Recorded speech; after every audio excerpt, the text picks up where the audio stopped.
Uh, Welcome everyone, and thank you for joining DataCon LA and for coming to the last sessions that we'll be having for the day. Welcome to the Emerging Tech Track. My name is Joanna Perdomo, your host, and our other host is Dolapo Kester. And together we'll be moderating the Q&A and the chat during the session. And today we have our guest Harsh Gupta, and he's going to be presenting a talk entitled Know Your Customer's Future Worth. And Harsh has 8 years of experience working in data science. He's currently the head of AI at Cliently. And without further ado, I'll pass this over to the speaker. Thank you for being here, Harsh. Thank you, Joanna, for the introduction. I'm just going to be sharing my screen. Perfect. So welcome, guys. Good evening. It's 6:45 my time, so definitely good evening. And we can't see your screen. Okay, my bad. Okay, perfect now. Yes, you're good. Okay. My name is Harsh Gupta. I'm the head of AI at Cliently. And I've been working with so many companies for last 8 years, whether I've been working as a data scientist, whether I've been working as a consultant, and a lot of companies that I've worked with, including Best Buy, so many other companies. This concept is very futuristic for many of the organizations, customer future value. So today we are going to dive into how you could calculate customer future value on your own, what it is exactly, and how do you strategize. So once you have the numbers, how do you strategize? A very forward-looking concept. I've been doing it for last 1 year, 4 years, this concept, and I've seen immense benefits applying that customer future value number. So a little bit about me. I've got background in marketing, economics, computer science, data science. So I'm a data scientist who speaks the language of the business and not so much the language of data science when it comes to interacting with the businesses.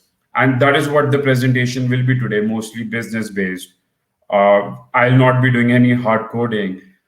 I've worked in Asia, North America, South America. Here's my LinkedIn, Harsh Gupta 04, my email ID. So the agenda for today, what is customer future value? And as well as we are going to be discussing customer lifetime value, how important that is, why should we consider it, why should we do it, is it any beneficial to me? The formula. So there are a lot of formulas to calculate, but I have come to some very simple formulas that you can just take away at the end of the presentation. And I work on Saturday, Sundays, but if you don't work on Saturday, Sundays, then Monday it is, you can implement that formula. We're going to do some hands-on workshop if I have time. If not, I'll skip it. And then some strategy. By the way, please do stop me if you have any questions. I'd be happy to take it as they come, as well as if I think I'm running short on time later on, then I'll take up questions at the very end. But please do ask me your question. I'll be happy to answer in between the session as well.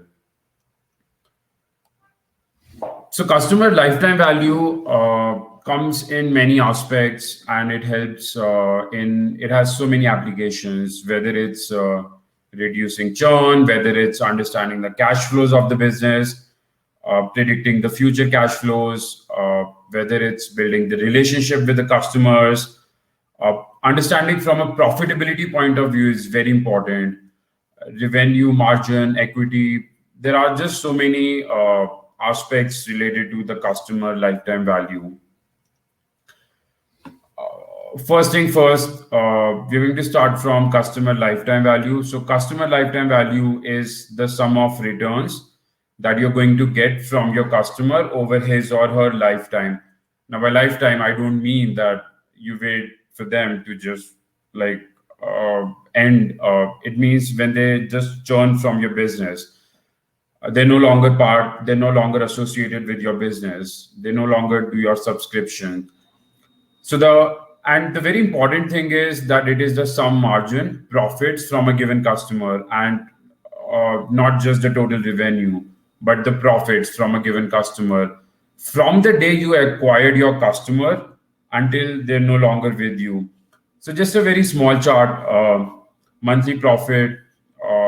You acquire the customer. Let's say you spend $100 on Google AdWords and you acquired that one customer. So that acquisition cost for this customer is $100. And then the customer starts making you money. But always remember, this is profit. Let's say the customer for the first year calls customer care 10 times, consumes resources. That is going to be reflected in that. It's always about the profitability, never about the revenue of the customer. So that is what I'm seeing here. And at some point, the customer churns, stops. So the CLV would be a full calculation of the profits that I got from the customers. The business objective, I discussed some of them quickly, and I'm going to be covering some of them at the later slides. Now, what is customer future value? Okay, so we talked about CLV. Now, what is customer future value? So the value of customer in dollars, that is going to come from today onwards, the future margins, the future profits. And so let's say I'm calculating customer future value from today. So all the profits that I'm going to be getting from all my customers or any of the customer in future from today until they churn. So that is just CFV. So the way to look at it is the CLV is the lifetime, and then the CLV consists of the historic component, which you've seen already being covered, and then the future component, which you do not know, you have no idea. So the unknown future, you know the history, you have the data set, you know the annual margin, the monthly margins, all good. But what about that unknown future? What is the value of the customer that I'm going to get in 5 years from now, or at least until the customer churns? So for this, it's very important that we do predictive modeling and forecasting. And once we have that number, we need to be improving them, optimizing them. Now, a lot of gurus I see are talking about CLV numbers, charging thousands of dollars, talking about future value numbers. And in fact, all they do is just look at your historical data set, come up with something. And that is another point of this presentation, that you can do it yourself and not rely on those gurus to come up with any numbers.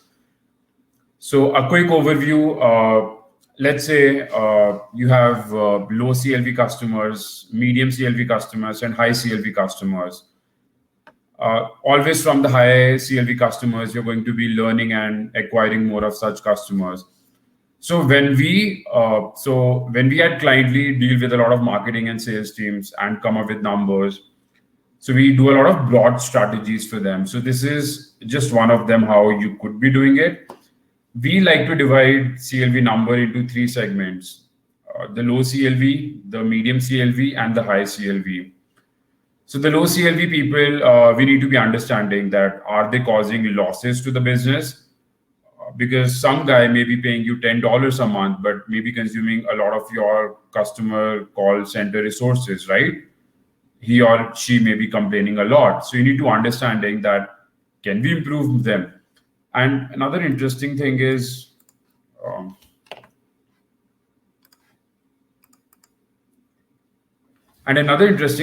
so I like to divide people into retention, likelihood, and the margins.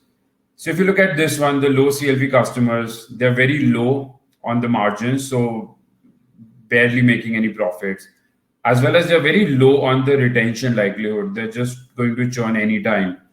So low CLV segment, try to improve it and eliminate as a last resort. If you see for many years, people are not improving the CLV numbers, I know it's a hard decision to let go of your customers, but you don't want negative profitability, right? And then there are medium CLV customers which fall into 2 brackets. So one type of medium CLV customer is very high on the retention. So they're going to stay with your company. They're not going to leave you, but they're very low on the margin. So think of the people who buy very basic plans, $20, $30, whatever your basic plans are. So for them, we can always improve. How we can improve? Since I know that whatever offer I make them, they're not going to churn and they're low on the margin. So maybe I need to do an upsell to them. I'll tell them, hey John, you've been buying a $30 plan. I think the $60 plans look good on you. Why don't you give it a try? Because we know that they're not going to churn. The retention likelihood is very high.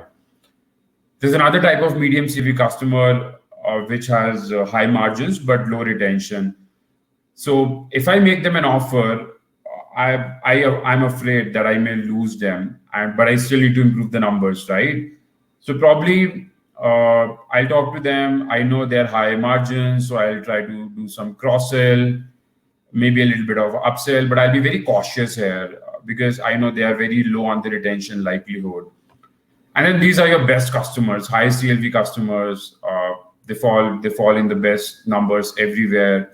So you need to be learning from them that what are their characteristics.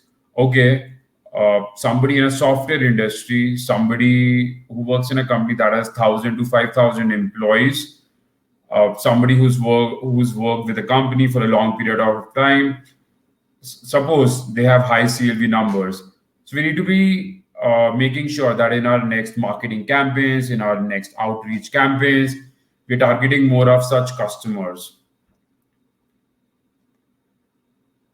So a lot of times we just ignore the value of customer future value. Just very small example, and this is actually a real example.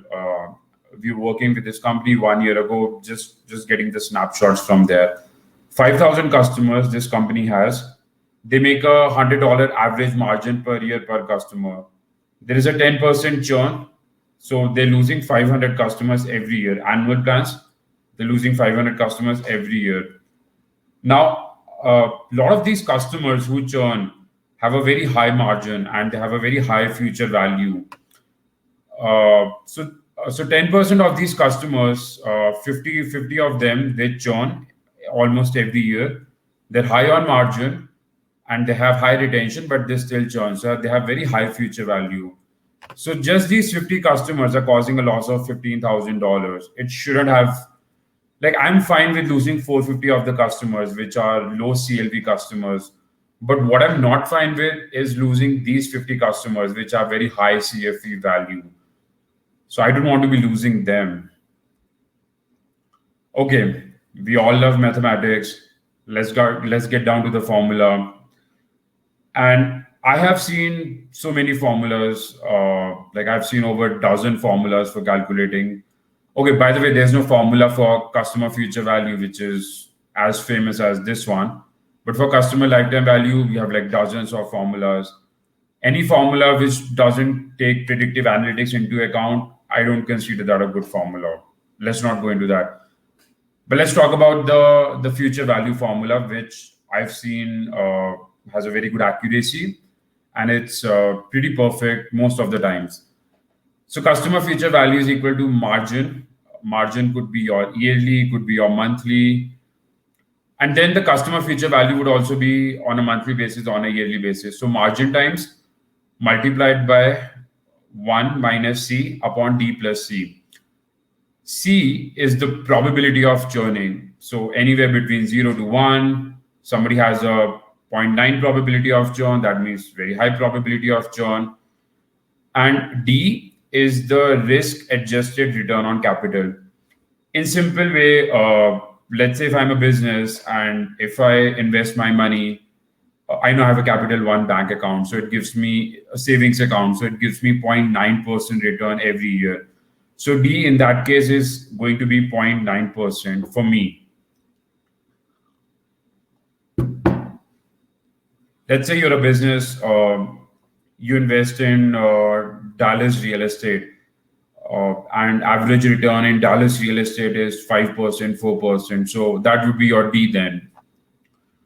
But there is a big assumption here. Otherwise, there's a lot of summation. There's a lot of integration. So big assumption to make this formula simple is that you have to have a constant margin and a constant churn.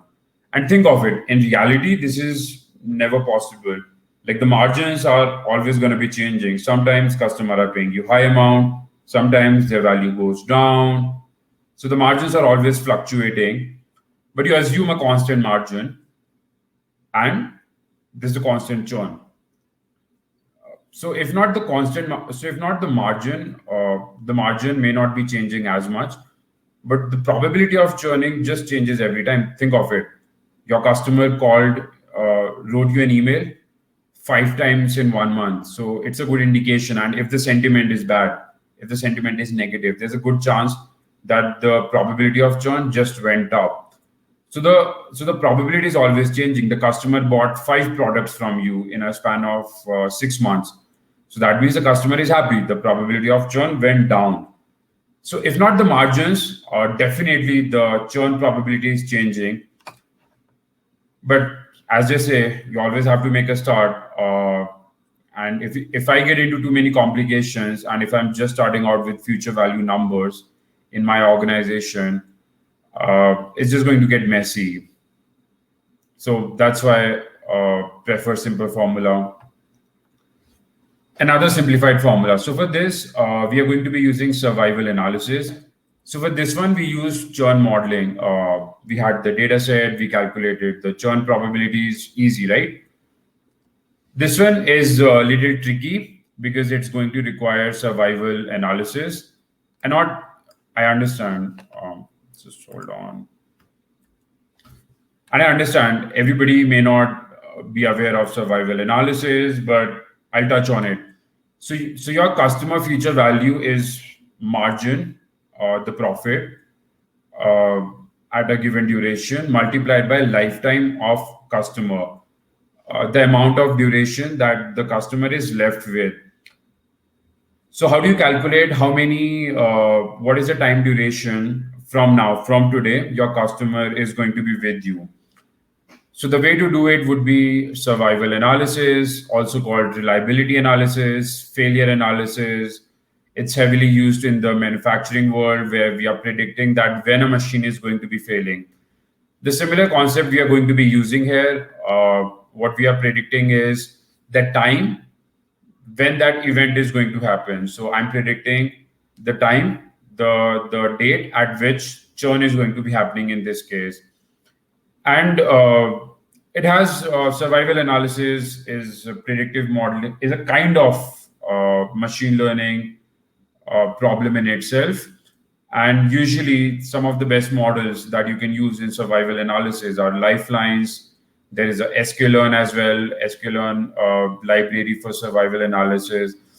And you need to be very careful. If you get into the details, you need to be very careful with the right censoring, left censoring, interval censoring. I'm throwing a little too technical jargons, but that's part of survival analysis. Uh, so this is very important survival analysis if you want to do this. And again, assumes constant margin, trying to make the equation simple. By the way, if you want to do survival analysis, there is not a lot of research, a lot of work that has been done in survival analysis. So maybe you come across something and you would like to contribute it in GitHub, great opportunity. Okay, so now we're done with the calculation, how we're going to calculate the numbers. Now comes the part where I want to be doing the best practices. So I want to be observing customers over a long period of time. I need to give them enough time. So let's say your customers are churning on an average in 3 years. So when you're doing the churn modeling or survival analysis to calculate those numbers, you need to be making sure that you're at least having 3 years of historical data where you are uh, noting that, okay, we've given 3 years to the customers. Let's see if they've churned or not. So that is very important. You need to observe your customers over a longer period of time. Take acquisition cost into calculations. A lot of times I see companies doing revenue into calculations. No, you need to have profits into calculations, and acquisition cost, a lot of times it's just being ignored. But that's also going to be coming into the picture. Capture trends, seasonalities in data. If I get a little more complicated, Then the way to look at it is the margins of the customers are fluctuating. Let's say in Thanksgiving, they're spending more. On normal days, they're not spending more. So you need to be capturing the trends and seasonalities in data as well. Again, uh, we can make it as complicated as and as ideal as actually we make it more accurate. But if we were to just look at very simple calculations, then we would just go back to those formulas. Okay, strategy. Discussed it in the slide before, but again, going to divide up the people, high CLV, low CLV, etc., and going to do okay. What next? Do we retain them? What do we upsell them? Cross sell them? And even those things can be predicted.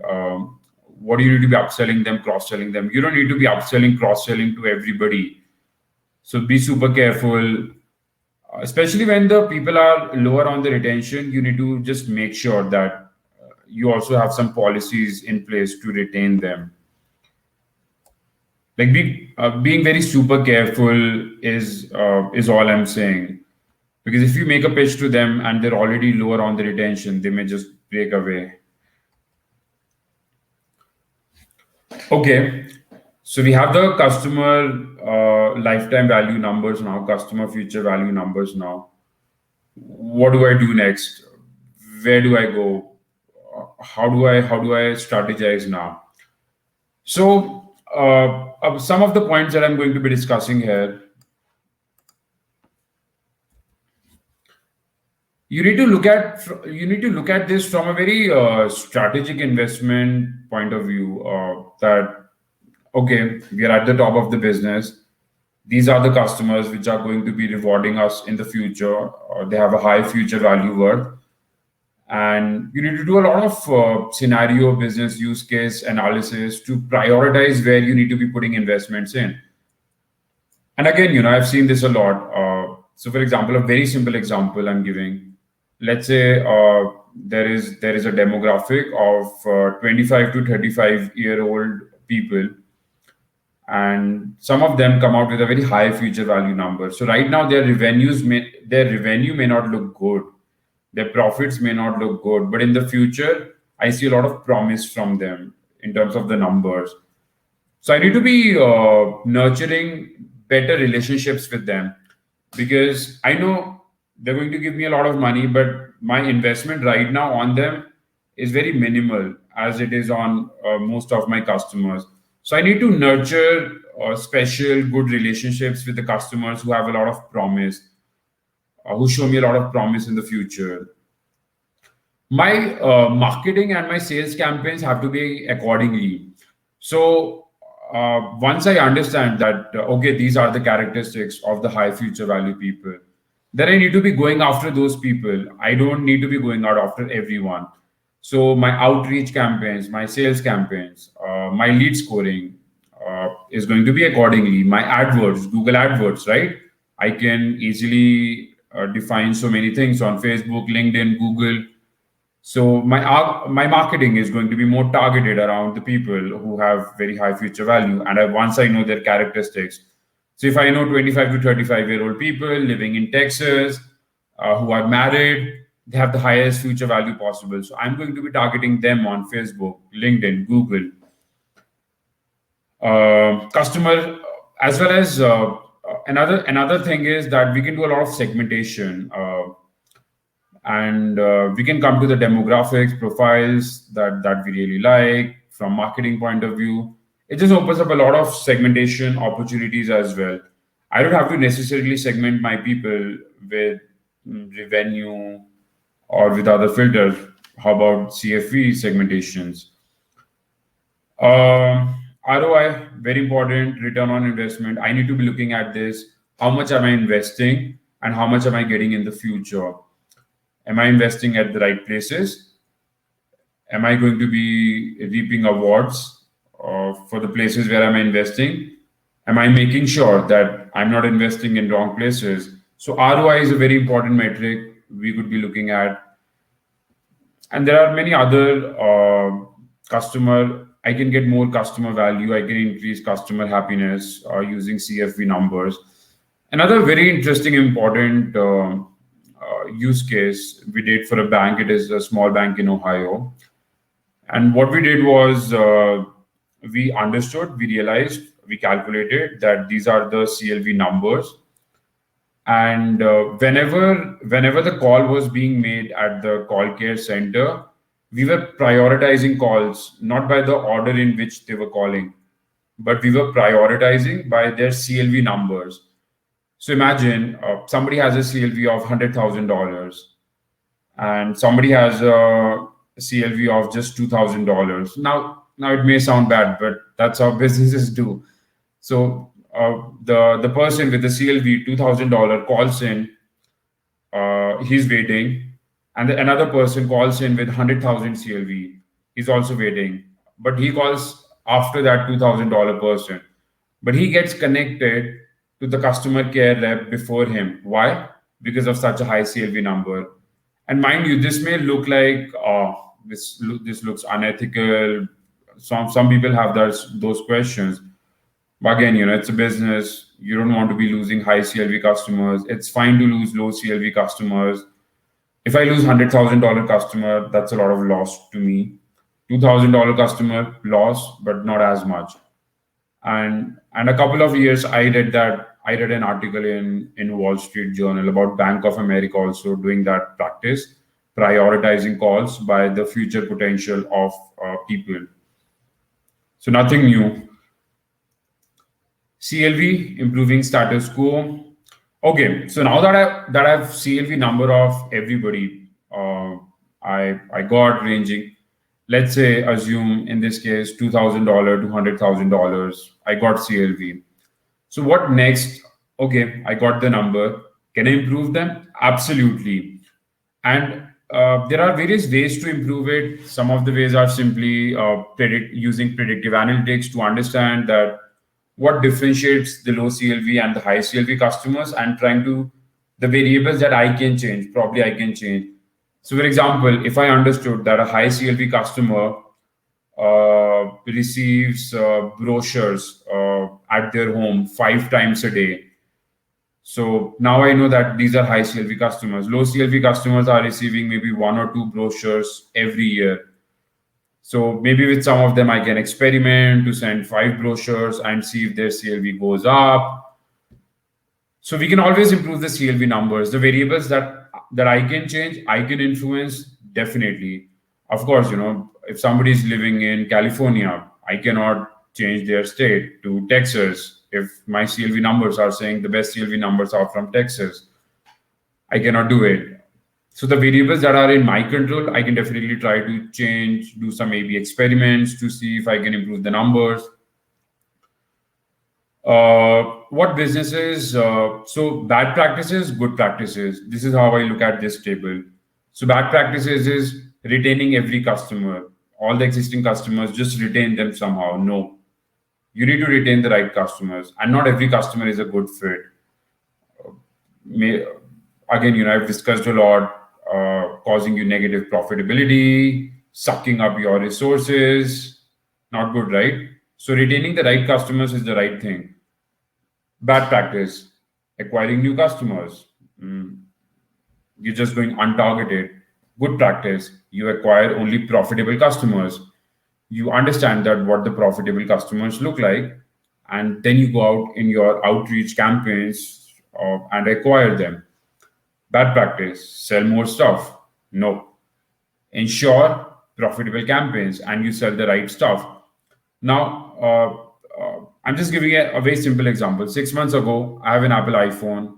I don't really like my Apple iPhone. It just charges me for everything. I personally like Android, but I bought iPhone. And then I started seeing ads of buy the MacBook, buy this, buy that. Look, I'm already on the verge of churn, and you're doing upsell, cross sell to me. It's just going to leave me more with a bad taste. I'm just not going to not like Apple even more. So you need to be understanding that you sell it to the right people. You just don't sell it out to the everybody. You understand that these are your people who are going to be attracted by the upsell or the cross sell option. In this case, I'm sure the Apple is doing something. They may have the wrong predictions for me or something, but you need to be predicting that, okay, this person has a 95% probability of buying a cross sell product, and this is going to be the cross sell product that we are going to be pitching them. So very important that you predict if the customer is ready to buy and if you should be upselling, cross selling them. Don't just pitch everything to everybody. Really bad strategy. Improve the customer experience. The way I believe is, in general, if you have bad customer experience, it's just going to cause more churn, cause the numbers to go down, CLV number. But then you can be, with limited resources, you cannot be providing good customer experience to everybody. So you need to be prioritizing, and you need to strike the right balance between customer satisfaction and cost control. So let's say, and this is true with our organization, we have right now two people who manage customer chat, customer care, and there are so many incoming demands all the time. So we use a lot of bots, we use a lot of manuals, Q&A, and we guide people with the people we think who don't have a good value or who are not so profitable to us. We guide them to the Q&A, we guide them to the chatbots, and the people who are big ticket customers for us, the reps focus more on them. And that's really how you need to be focusing on. I mean, in an ideal world, if you have like tons of money, yes, you're Amazon, you're Microsoft, then no problem. But not every business is there. Strive to increase shareholder value, bad practice. You need to quantify the economic benefits of various investment. You need to be understanding where you're investing, getting good ROI, not just go about spending money everywhere without looking at ROI. Again, I think this is the last or the second last slide. So what I would like to view is, okay, so I don't have a lot of time, but I would have loved to do a hands-on workshop as well. But okay, so don't view, in conclusion, a couple of things I would like to say. Don't view CFV as a static number. It's changing all the time. The churn probability is going up and down. Remember the survival analysis, the lifetime left of the customer is just going up and down. The margins are going up and down. So it's not a static number. It's just changing all the time, and you can improve it, or you can see a downfall in it. Really up to you how you optimize. You need to be actively increasing it. Make sure perhaps low CFV is your fault. Sometimes the companies, the organization are saying, "Oh, it's the customer. Look, we're not getting the right customers." But there also needs to be an introspection that why our customers are churning, why our customers have low future value. Is it because of poor onboarding? Is it because we are not able to sell them the right things? Is it because our sales teams is not understanding their problems? Like, what's going on? It's very important. Why there is a high churn? It's very important to understand. Faulty product or services, again, something which I see. If your product is faulty, if services is bad, this is going to cause an automatic churn. There's no going back from it. It's just going to happen. Long term, what can be the long term strategy from here? Customer is an investment, and we are earning returns from them. We are making returns from them. So we need to be investing at right people, right time, and need to be investing good, doing an analysis if our investments are paying off, because we need to earn returns on it. It's a business, end of the day. Don't chase revenue, bad strategy. Don't retain everyone. Retain the right people. Don't acquire anyone. Just try to understand that. And again, I was just doing our lead scoring model today, and I found out something very interesting, that people whom we are acquiring from the Facebook AdWords, they are low CLV people. In future, the profits from them are very low. And in fact, if anything, their profits are negative. Many of them had negative profits. So this makes me think that I'm not acquiring the right people on Facebook. So either I stop my Facebook campaigns, or I need to introspect why am I attracting the wrong people on Facebook, because I'm mentioning the right demographics, but I'm still getting negative CFE people. So we just don't acquire everybody. Like, yes, you may look, we got some customers in the door, but in future, if they're causing you loss, that's bad, right? And I understand, like, some of us may say that more customers, especially software as a service businesses, will get more investments in, and in the future we make them profitable. But it never happens. The customers whom you predict negative future profitability, they're going to be, no matter what you do, they're going to be negative profitability in the future as well. They'll continue asking for discounts. They'll easily switch to other companies. So that's very important.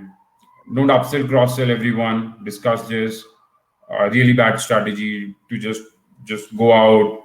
And again, I understand so many of us don't do such an extensive analysis, but think of it, you're giving your sales reps playbook.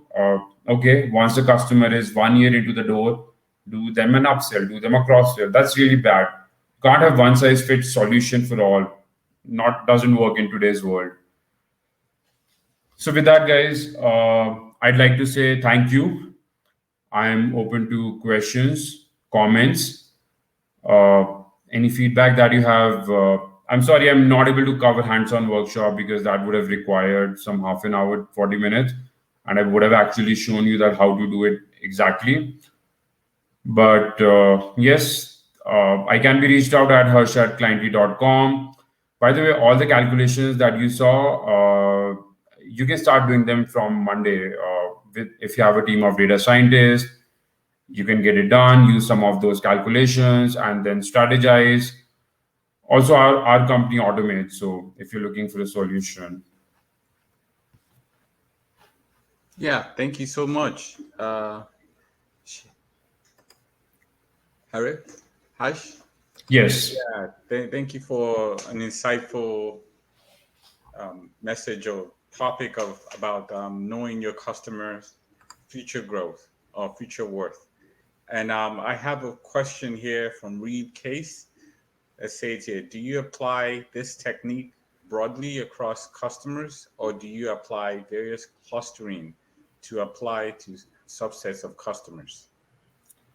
So we do it, the businesses that we work with, and for our business, we do it across everybody. So the moment somebody buys our product, we are also calculating their CFP. So let's say yesterday somebody bought our product. By Monday, we'll have their customer future value, and we are going to be strategizing for them. So we are doing it for everybody. We're not doing it for few people or clusters of people. And it's very important that you do it for all. Even if you're let's say you're doing a pilot project where you just want to get an idea, you still want to be doing for all, because you'll never be able to do a stratified sampling or a very good segmentation of people which presents all the spectrums. So some of my customers are cheap, some of my customers spend a lot of money. Like, I'll be never able to, with so many variables, I'll be never able to get a good segment of customers which are the real presentation or real sample of the full customer database. So I would say just do it for all. And if you want to strategize, then you can be taking some people, but just do it for all. We do it for all the customers. Great. Thank you so much for that response. And it's quite interesting right now looking at trying to appeal to customers, and right, everyone is not the same. You attract one that actually is the right ideal customer for you for growth, and there's others that are just, if I like it, I like it. If I don't, this, the churn aspect that people just leave and go somewhere else, or they probably just ask for discounts instead of growing, not letting you build a business.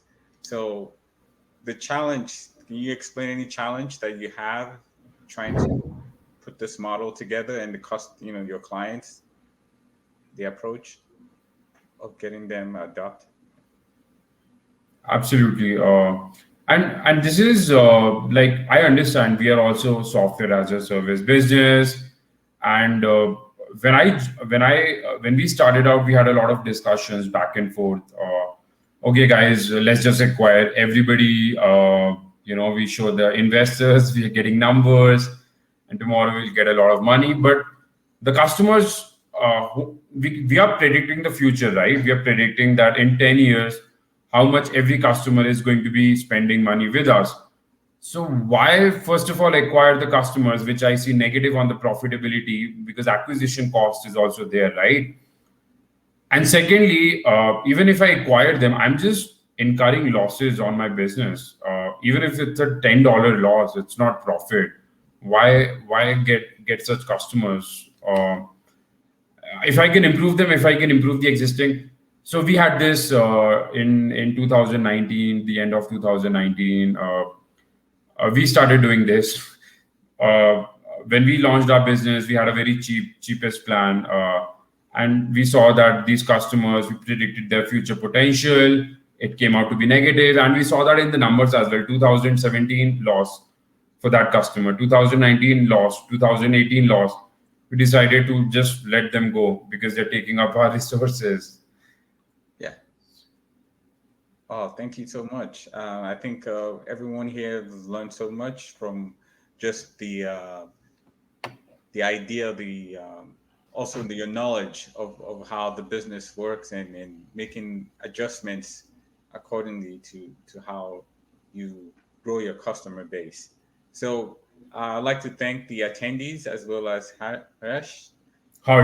Hash for just spending time with us today, and thank you for joining this conference, DataCon 2021, and being a speaker and sharing your insights on data science with acquiring customers. So thank you, everyone, and have a good evening and have a nice weekend. Thank you, guys. Thank you.